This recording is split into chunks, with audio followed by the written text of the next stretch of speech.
À présent, voyons quelques attaques de HAARP et des chemtrails dans le monde, afin d'éviter de s'enfermer dans des considérations techniques et scientifiques qui pourraient être complexes et ennuyer beaucoup de personnes. J'invite ceux qui veulent comprendre exactement la différence entre un séisme naturel et un séisme provoqué par l'action humaine à lire le rapport d'études appelé Geomatics, Natural Hazards and Risks de Masashi Ayakawa et Yasuhide Obara, ainsi qu'à suivre les travaux de la célèbre scientifique Rosalie Bertell, qui a écrit un livre qui s'appelle Earth, the Latest Weapon of War, la Terre, la dernière arme de guerre. La planète, ouais, la Terre, la dernière arme de guerre. Ça vous permettra de vous rendre compte qu'il y a des pays qui utilisent des tremblements de terre de HAARP pour causer des désastres environnementaux, aussi bien contre leurs propres citoyens que contre les citoyens d'autres nations. Commençons par le Japon, nous allons parler du tremblement de terre qui a frappé la centrale nucléaire de Fukushima le 11 mars 2011. Il ne s'agissait de rien d'autre qu'une attaque nucléaire par voie tectonique contre l'écologie de la population du Japon, mais aussi celle de pays de l'hémisphère nord comme les États-Unis, le Canada, le Mexique.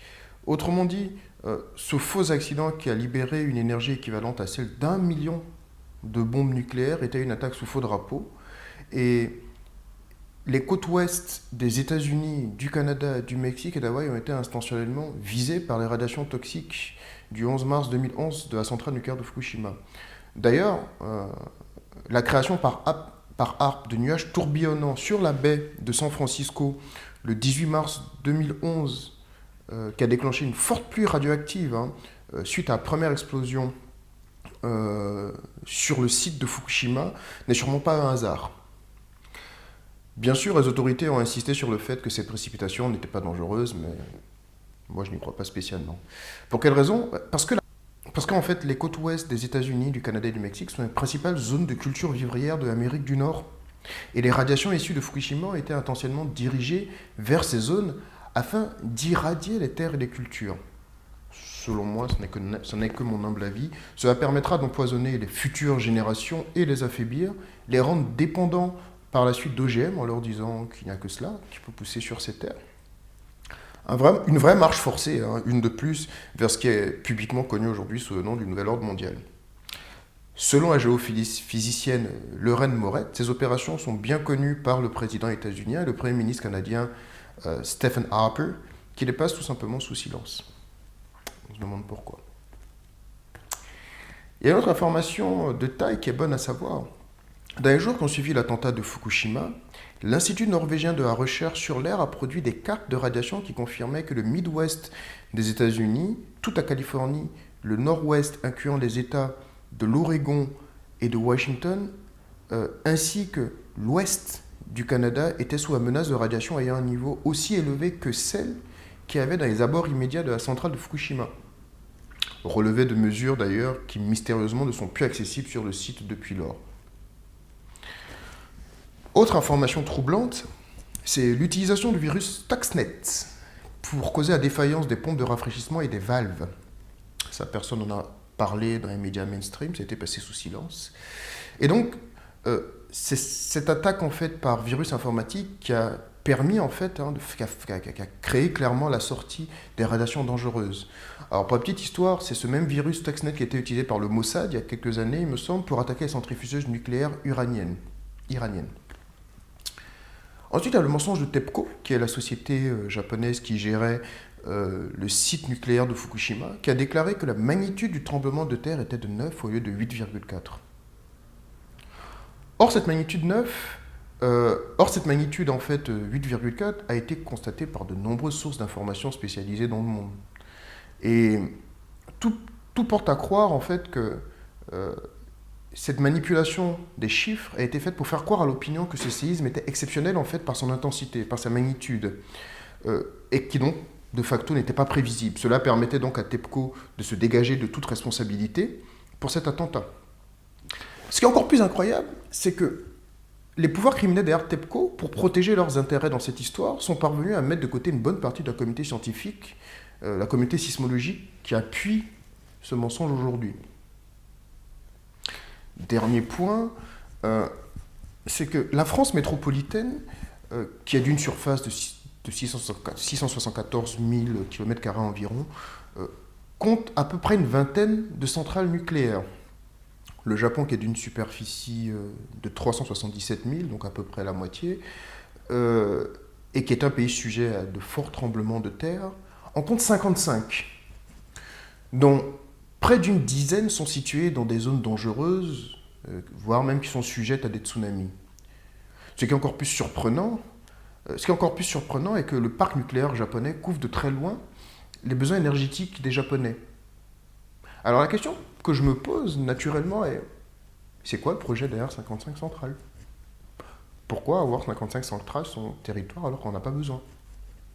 En plus, ça coûte cher aux contribuables. Passons ensuite au cas de l'Indonésie.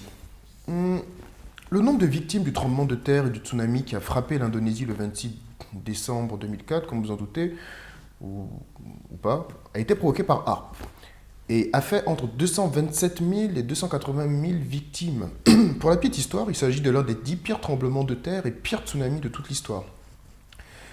Il a été provoqué pour permettre à de grandes corporations pétrolières de s'approprier les réserves de pétrole et diverses ressources de l'île de Sumatra qui étaient inaccessibles pendant 20 ou 30 ans.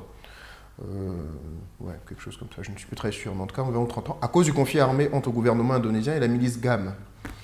Je vous invite à faire les petites recherches intéressantes dans ce sens.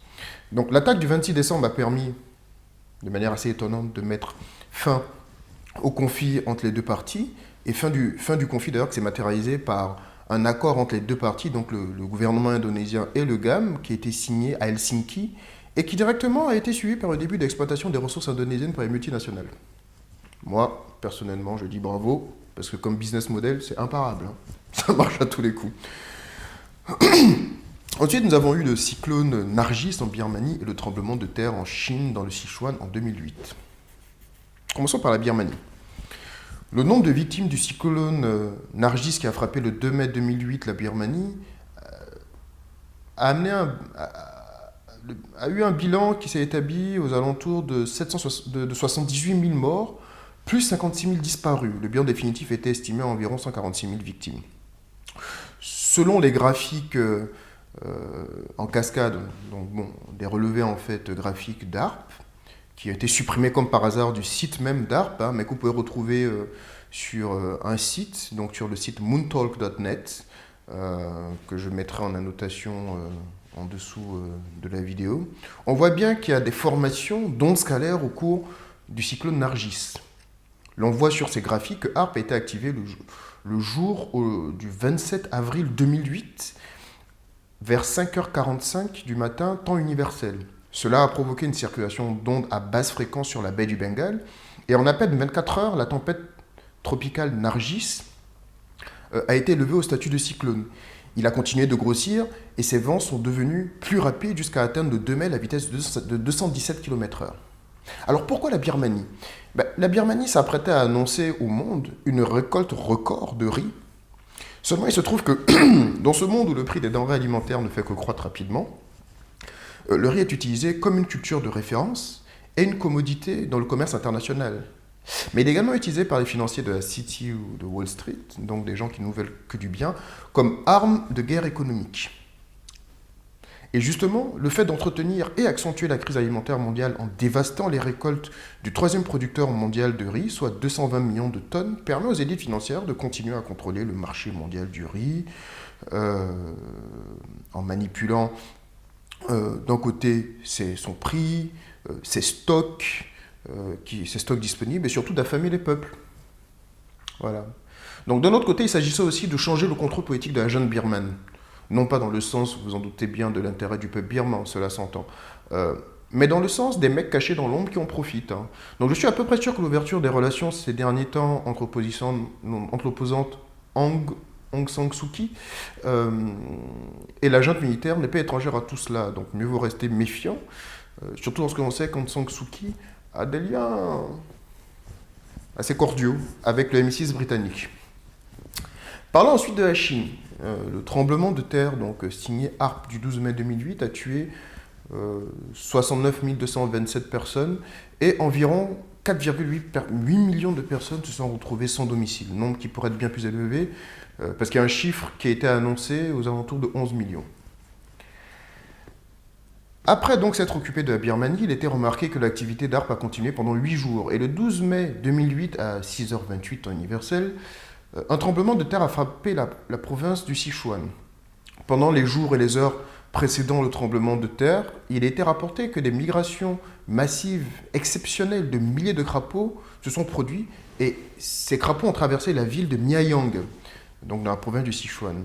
Et il y a eu également une migration, comme jamais vue auparavant, de papillons, des millions de papillons, enfin des centaines de milliers qui ont senti que ça sentait mauvais et qui ont pris le large. Et il a également été enregistré et documenté d'ailleurs par les Chinois des nuages rouges, blancs, bleus irisés dans le ciel, ainsi que des formations de nuages étranges. Tous ces phénomènes laissent très fortement suggérer que plusieurs sites de HAARP dans le monde ont envoyé des ondes scalaires ayant la capacité militaire de déclencher des tremblements de terre. Pourquoi la Chine ? Il faut savoir que la région du Sichuan est la zone la plus dense militairement de la Chine. Dans la ville de Miayang, se trouvait un site secret où étaient stockées des armes nucléaires ainsi qu'un site de traitement d'uranium dans la ville de Guangyuan, pas très loin. Dans cette région se trouvaient également plusieurs centrales nucléaires, des laboratoires de recherche, d'autres bases militaires qui bizarrement se trouvaient toutes dans l'épicentre du tremblement de terre. Des rapports militaires secrets et des photographies ont établi qu'une réaction en chaîne d'explosion dans les régions montagneuses de la province du Sichuan aurait détruit la plus grande armurerie militaire chinoise. Également une base de test de nouveaux armements et une partie d'installations nucléaires ainsi que plusieurs ogives nucléaires ont été touchées par cette attaque. Des preuves scientifiques apportées donc par des experts militaires d'Asie du Sud, ont confirmé un choc non géologique à l'épicentre du tremblement de terre, avec une quantité d'énergie relâchée équivalente à une explosion nucléaire souterraine. Bon.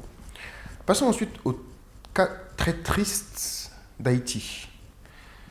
Le tremblement de terre du 12 janvier 2010 qui a frappé Port-au-Prince, la capitale d'Haïti, a affecté environ 3 millions de personnes. Le gouvernement haïtien a dénombré 316 000 morts, 300 000 blessés et 1 million de sans-abri.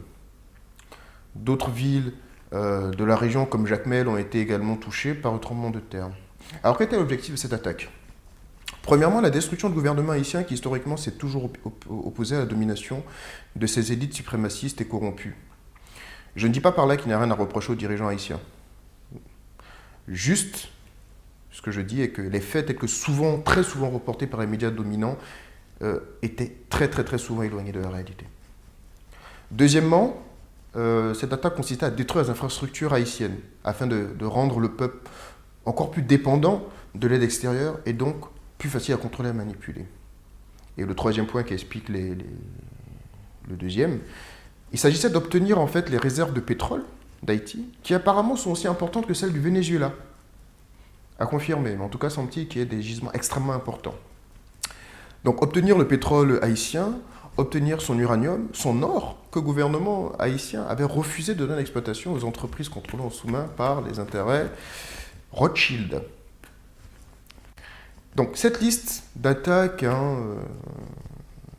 est loin d'être exhaustive. Et en cherchant un peu, je peux vous dire que vous allez découvrir de bien belles choses, comme l'ouragan Katrina, et j'en passe.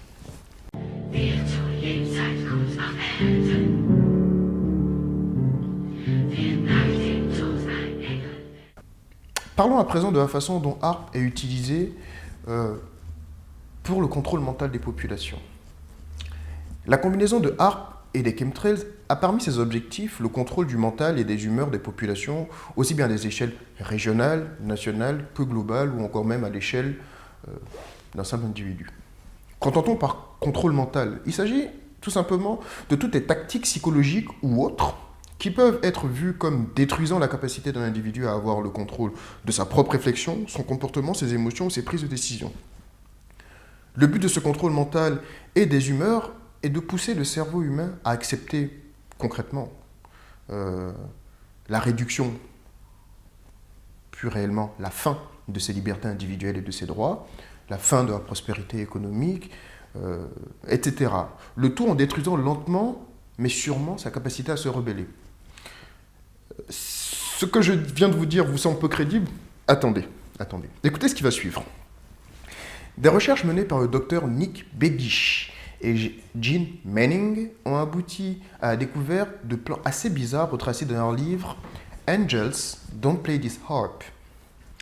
Des documents de l'armée de l'air américaine ont révélé qu'un système avait été développé pour la manipulation et la perturbation des processus mentaux humains. Ce système utilise radiation de fréquences radio pulsées, autrement dit le type de rayonnement émis par harpe, sur de larges zones géographiques.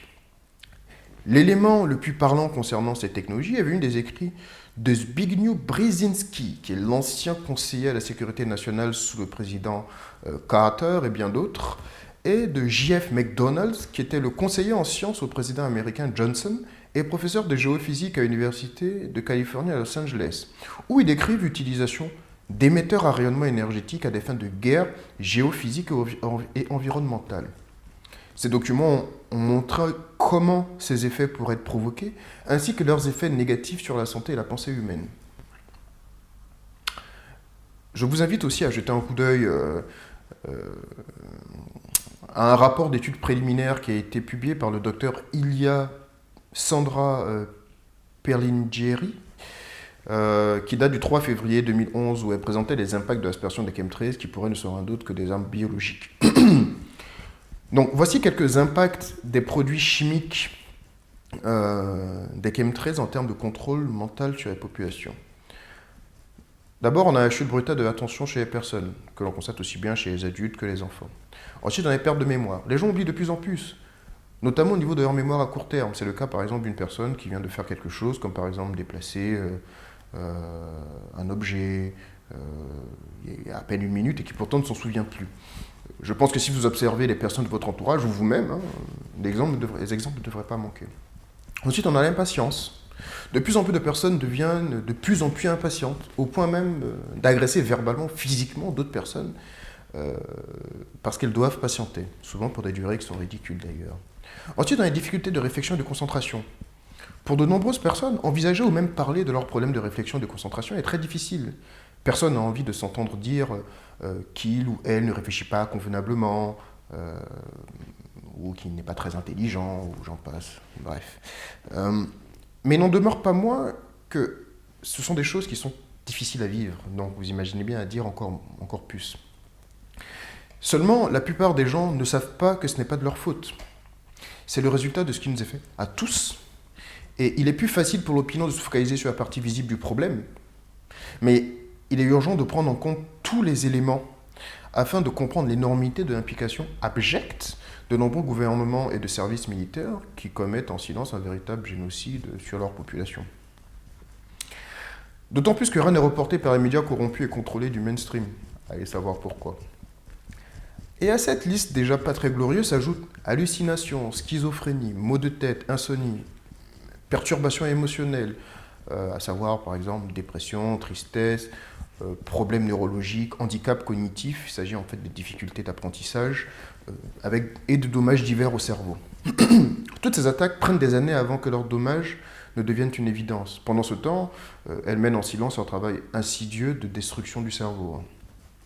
Alors cela m'amène à me poser la question de savoir combien de personnes au cerveau abîmé, victimes de ces empoisonnements aux métaux lourds et produits chimiques, ont été ou vont être traitées de pas assez vifs d'esprit, de criminels ou encore de malades mentaux. Lorsque l'on prend tous ces éléments en compte, on comprend dans une certaine mesure pourquoi autant de personnes agissent étrangement de par le monde. Sans parler de ceux qui pètent en plomb, comme on dit, ou qui piquent encore des colères incompréhensibles. L'on comprend également pourquoi, d'une certaine mesure, autant d'enfants sont frappés d'autisme, maladie encore inexplicable par la science, qui, en 1975, touchait un individu sur 5000, contre aujourd'hui 1 sur 110, ce qui est pour le moment une progression stratosphérique. À cela s'ajoutent donc des troubles de déficit de l'attention, ou encore des troubles de déficit de l'attention avec hyperactivité. L'on pourra même pousser la réflexion encore plus loin, en liant l'impact des chemtrails avec le nombre croissant de jeunes enfants suivant des traitements de long terme pour des troubles cognitifs et comportementaux. Ou encore lier l'effet des chemtrails avec les millions d'adultes qui carburent depuis des années aux antidépresseurs. Le contrôle mental et des humeurs par le couple ARP-chemtrails est complété par des applications ciblées de contrôle mental qui sont menées via les antennes relais pour mobile, les antennes de police, les téléphones portables, les ordinateurs, les tablettes et les appareils électroniques personnels. D'ailleurs, je vous invite à télécharger mon guide de self-défense contre les ondes électromagnétiques que vous pourrez trouver sur le blog pour vous informer et vous protéger au mieux au quotidien de ces dangers qui clairement ruinent votre santé et totalement à votre insu.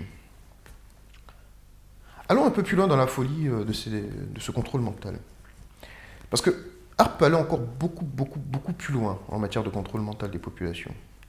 Voyez-vous, la NSA, l'agence de renseignement intérieur des États-Unis, mais qui espionne aussi la Terre entière, peut aujourd'hui suivre n'importe quelle personne dans le monde par satellite via la technologie d'ARP, dès le moment où elle connaît la signature bioélectrique de celle-ci. Tout comme les empreintes digitales ou vocales, chaque personne émet en fait un champ bioélectrique. Un champ bioélectrique qui est unique. Ce qui permet donc à la NSA et ses complices de traquer n'importe qui, même au milieu d'une foule. Aussi, lorsque ARP est utilisé avec le système de contrôle neural de la NSA, appelé NRM, je vous invite à aller vérifier ces informations, il peut envoyer des signaux électriques stimulant le cerveau qui créent des images perçues comme vraies, mais qui en fait n'existent pas. Il peut aussi créer des sons subliminaux qui apparaissent comme vrais. Les gens ont l'impression d'entendre des sons, mais ce n'est pas le cas. Ça n'existe pas, c'est juste dans leur esprit, dans leur tête. Ce NRM est également capable de créer des pensées dans l'esprit des gens.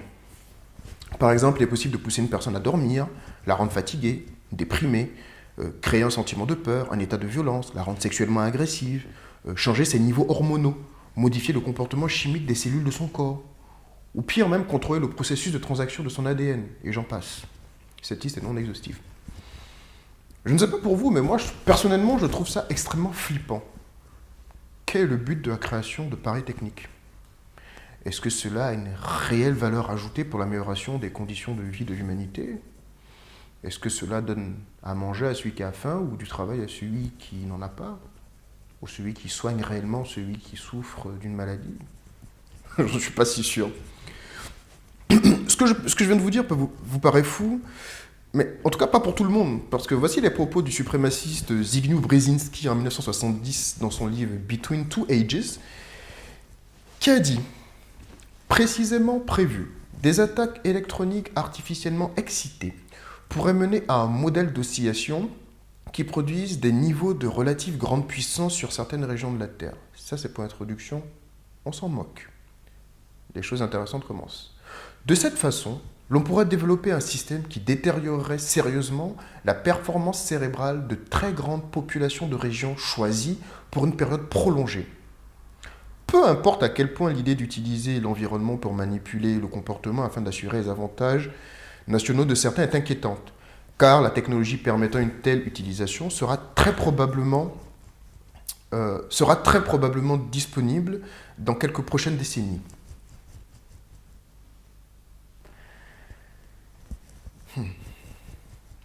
Mais il n'était pas seul, il y avait d'autres personnes dans son délire avec lui, à savoir le docteur José Delgado, qui était directeur de neuropsychiatrie à l'école médicinale de l'université de Yale, qui a été impliqué d'ailleurs dans la direction de programmes de contrôle mentaux, qui a déclaré le 24 février 1974 devant le Congrès américain, attention, « Nous avons besoin d'un programme de psychochirurgie pour le contrôle politique de notre société. Le but est le contrôle physique de l'esprit. Toute personne qui dévie de la norme donnée peut être chirurgicalement mutilée. » Attendez. C'est pas fini, il nous fait un doublé en plus, le mec. Il dit « L'individu peut penser que la réalité la plus importante est sa propre existence. Mais ceci est seulement son point de vue personnel.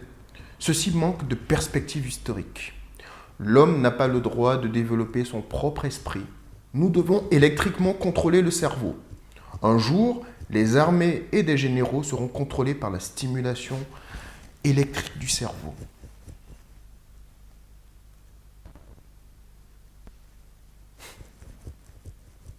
Bien triste époque.